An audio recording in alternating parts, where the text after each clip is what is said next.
want some, fatso? You big streak Holy Yankee piece? shit! I seen fucking Eunice with more balls than you. What the fuck did you want? Nothing. I'm looking for a friend of mine's cousin, Come on, Mexican bitch. guy. Get off He ain't here. You? But Cesar said you was a real man.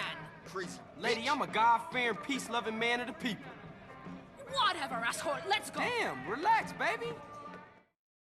Mama said the store brought. Where's your car? Where's yours? Ladies don't drive themselves. That's what men are for. Oh, my goodness. Thanks, Caesar. Appreciate this, homie. So, what's your name? Where we going? My name is Catalina, and we're gonna take this county for every stinking cent. Okay, good plan, I guess. You're damn straight it's a good plan. I've cased 4 soft targets.